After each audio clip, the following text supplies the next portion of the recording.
Happy New Year and welcome back. It's New Year's Day in this video and 80 degrees outside, believe it or not.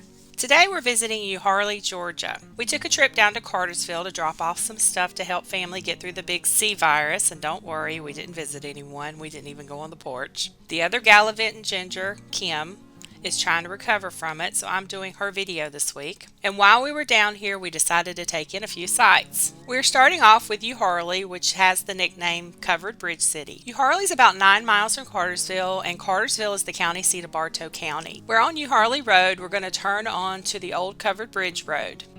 And once we turn on the old Covered Bridge Road, the sun's going to be in our face, and I hate filming when the sun's in my face. See those smokestacks in the distance? That is Plant Bowen, also known as Bowen's Steam Plant. It's a coal-fired power station, and at over 3,450 megawatts, Plant Bowen is one of the largest coal-fired plants in North America.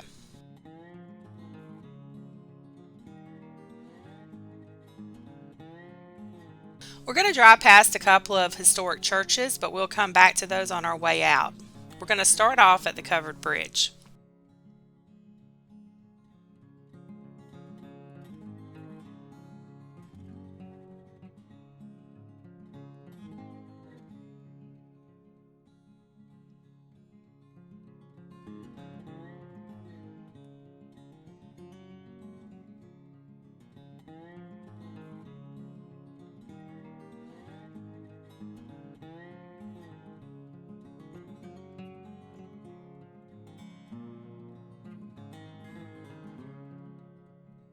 That's the Covered Bridge store.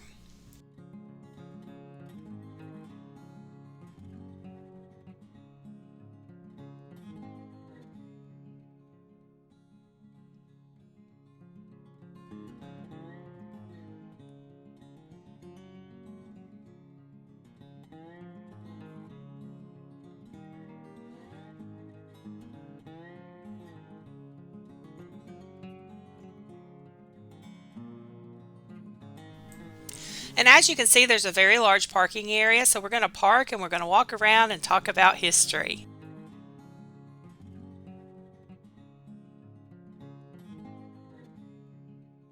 This little area here is the Lowry family homestead, but we'll come back to the homestead in a bit. This is Bradley Farms Baked Goods and Creamery. They serve ice cream, desserts, sandwiches, hot chocolate, the list goes on. They are closed today because it is New Year's Day.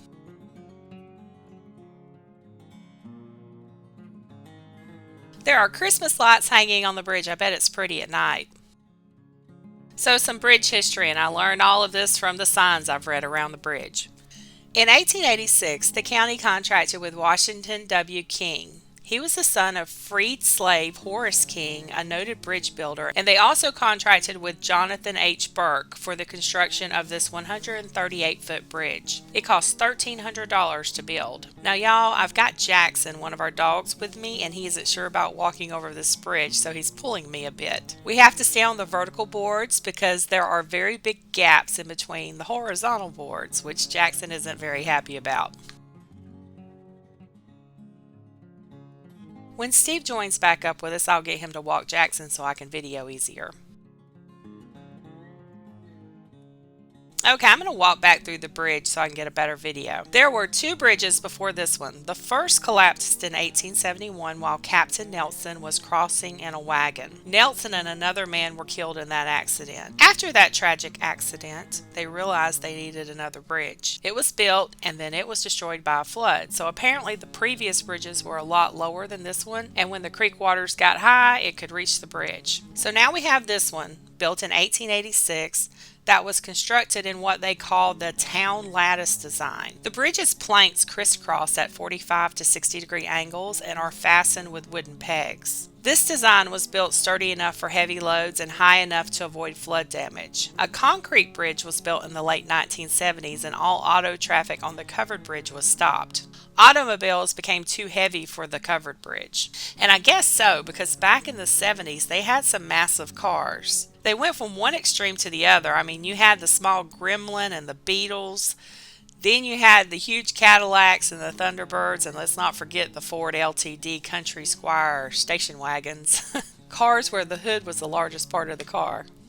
So this covered bridge is one of the state's oldest remaining covered bridges, and it's listed on the National Register of Historic Places and also a part of the Georgia Covered Bridge Trail.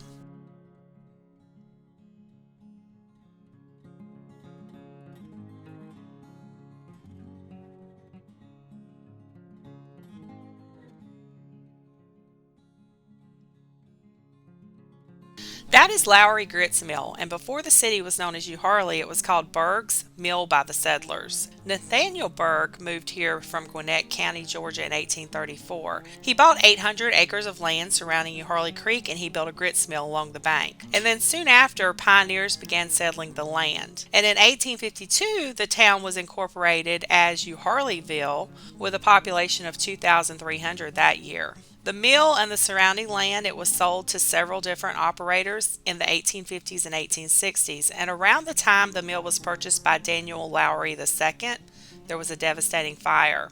After being rebuilt, the mill became the center of the community. People from all around would come to use the mill, and the dam created a pool in the creek where people could swim on hot summer days. The Lowry family even used the mill to produce electricity to power their farm before power was available in Euharlee.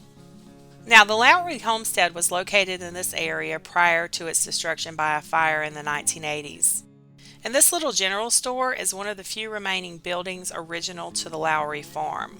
And the general store would have been used primarily as a smokehouse or a storage building. At one time, there was a cotton gin and a sawmill on this side of the creek. I'm wondering if this is part of that because this is an old foundation of some sorts, but I don't see any markers stating exactly what this is.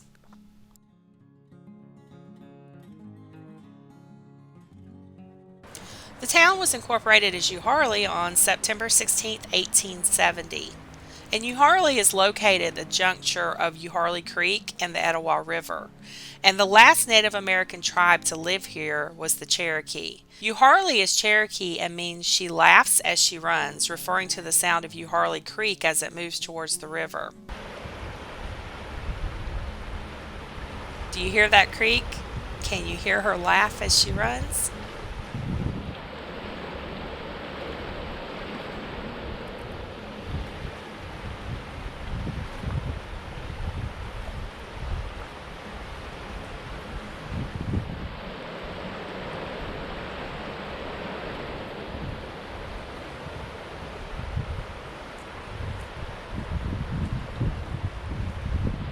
Euharlee has plans of restoring this old grits mill and turning it into an events facility.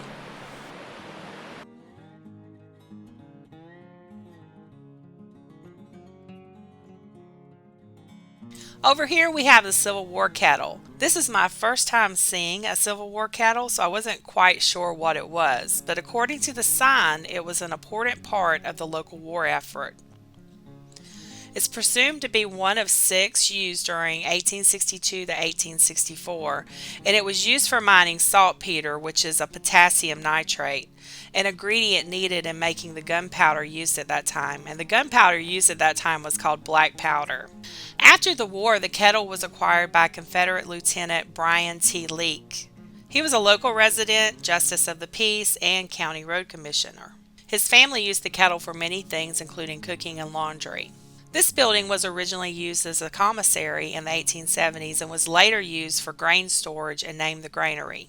The back section was the Lowry Farm buggy barn, which was moved and attached via an enclosed ramp in the 1970s. Each year, the Festival of Trees is held in this building. It ran from November 26th to December 11th this season. It's kicked off by the Christmas parade in Euharlee, and that brings Santa to the Festival of Trees, announcing the beginning of the Christmas season. Area businesses and families, they donate fully decorated artificial Christmas trees, and they're all put on display. And then people come from all over to see the displayed trees and all the other decorations around here and to take part in any available activities. Like every Friday, Saturday, and Sunday night, Santa visits to find out what the kids of all age groups want for their Christmas and to have their pictures taken. Outside, they have a fire pit to roast marshmallows. On the last Saturday of the festival, the decorated trees are auctioned off to the highest bidder. The proceeds from the auction go to buy gifts for children 12 and under who might otherwise go without any presents under their tree at Christmas. Over here we have the Traveler's Well. This was a public well and it was used by generations of travelers. It was hand dug by settlers.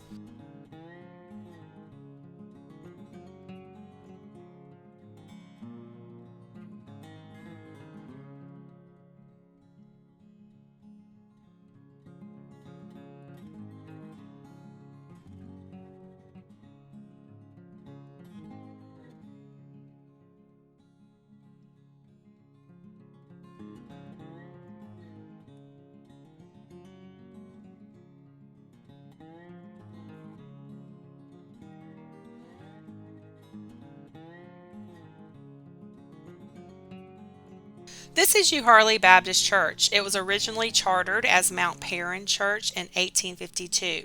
And Mount Perrin Baptist Church built the first school in Euharlee.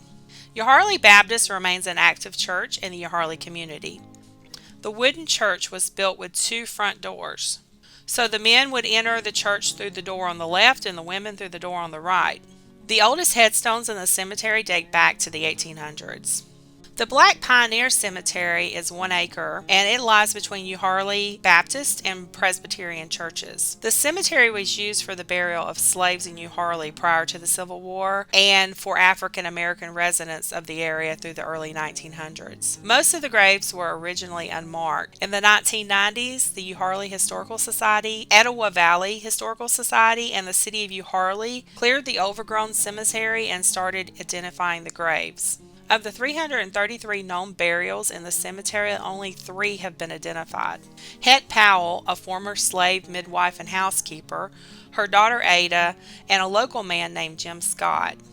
In 2007, Eagle Scout John Daniels and his troop placed wooden crosses at each grave. Euharlee Presbyterian Church was established in 1853. And when the sanctuary was first built, there was a balcony located inside for the African American members. Many of those were enslaved. The balcony was removed during later renovation. The church chartered the Euharlee Presbyterian Institute in 1896 to help educate the local community. The cemetery includes many of Euharlee's most notable residents, including many of the town's founding families. Membership declined through the years, and in 2012 the church closed, and the property is now owned by the city of Euharlee. This is a cute little city with a lot of history that has been preserved. We didn't walk the entire community, so I'm sure there's some things I missed. So if you're looking for a beautiful place with plenty of history, this is the place for you to visit. This will conclude our trip to Euharlee. Next week we'll be visiting downtown Cartersville. Thanks so much for stopping by. Don't forget to join us next Thursday as we continue recording history, one road trip at a time.